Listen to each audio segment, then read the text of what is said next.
First of all, I want to thank JAMB for revealing a major problem in the school system, because for so long we have hardly had a proper monitoring and reporting of examination cases in Nigeria.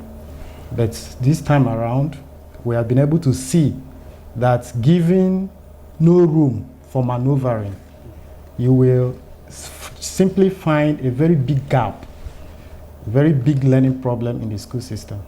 Now, I will also like to hope that NECO and WAEC will follow suit so that they begin to set questions that are actually different from one candidate to the other, so that will narrow the problem of examination malpractice. But that is on one hand.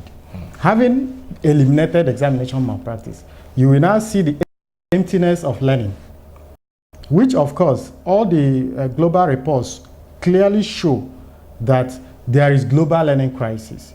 How did it come about? The World Bank Development Report of 1998-99 showed clearly that the difference between developed and developing countries is the knowledge gap. The UN Secretary General's 2012 Education First Initiative clearly stated the declining rate of learning in schools all over the world.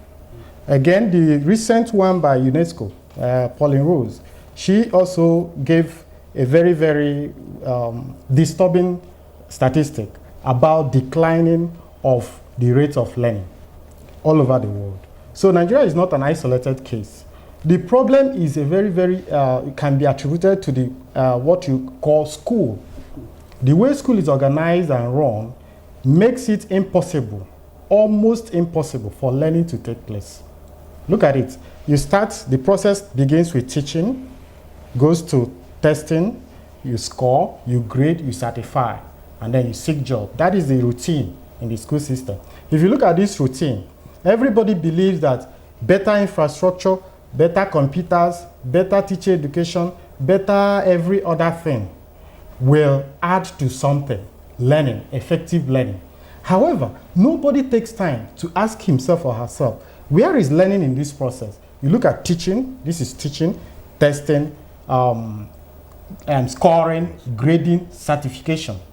This process, it is assumed that learning is taking place. Unfortunately, to disappoint a lot of stakeholders, learning is actually not taking place. What happens in the classroom?